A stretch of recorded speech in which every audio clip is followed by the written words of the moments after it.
Dr. Gerald Frederick Dirks. Siapa sangka pakar teologi Kristian, pakar Bible, nak perlu Islam beriman dengan Quran, tak beriman dengan kesucian Bible. Siapa sangka? Orang tak sangka. Tapi bila dia sedar, dia faham, dia berubah. Faham. Sebab itu kita kena mengaji dan mengkaji, baru nampak kehebatan Quran. Baru nampak. Dr. Maurice Bucaille, dia mengkaji tentang Firaun. Dr. Maurice Bucaille ni pakar Kristian dan pakar bedah Perancis. Tak pernah kenal Quran. Dia pernah berceramah di USM lama dahulu dan menulis buku yang banyak tentang Bible, sains dan juga Quran. Dan dia mengatakan, saya pada asalnya apa yang saya kenal tentang Islam ialah seperti yang dipaparkan di akhbar, di media, itu saja. Saya tak pernah berminat dengan Islam, tak pernah berminat nak kaji Islam dan Quran, tak pernah. Tapi berlaku secara kebetulan. Kebetulan yang membawa pada iman. Apa kebetulannya? Dia orang sains. Walaupun dia sains yang pakar bahagian bedah, dia juga berminat dengan Bible. Dia ahli sains yang mendalami Bible. Maka dia membaca tentang Bible berkaitan dengan Firaun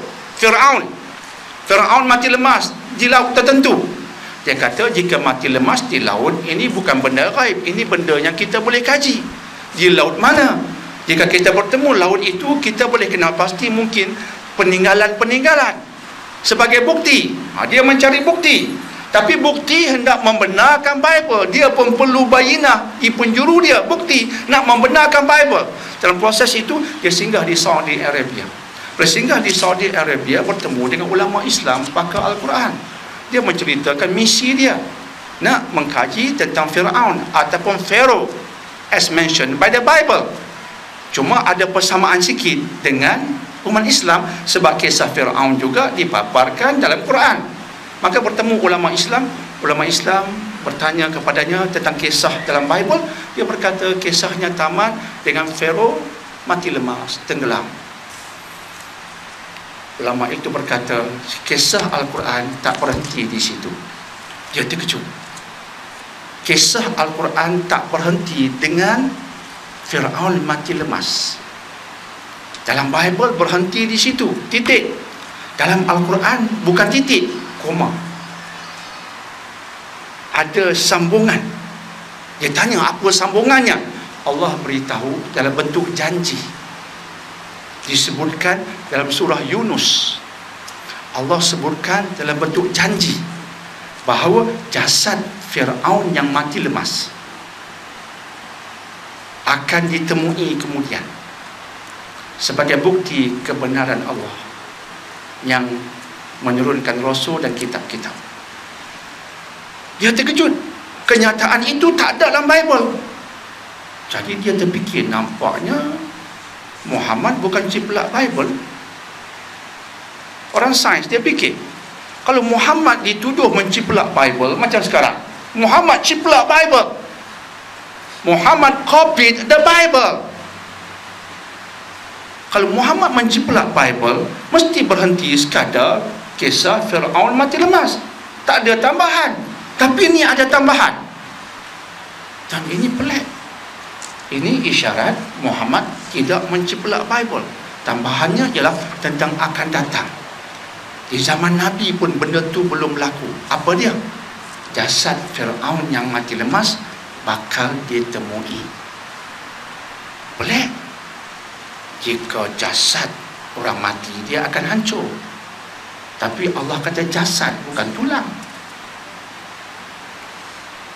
Allah kata, malah kalimat Allah, bi badanika, badanmu, badan,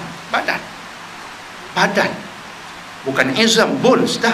Your body, your whole body will be found later. Your whole body, the body of Pharaoh, the body of Firaun will be found later. The body, the whole body, bi badanika, badanmu, badan kena lengkap lah badan tu, bukan tulang belulang, badanmu. Dia kata tak masuk akal. Biasa orang mati bertahun-tahun tinggal tulang, badan semua tak nampak dah.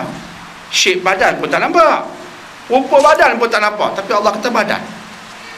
Siapa yang tahu?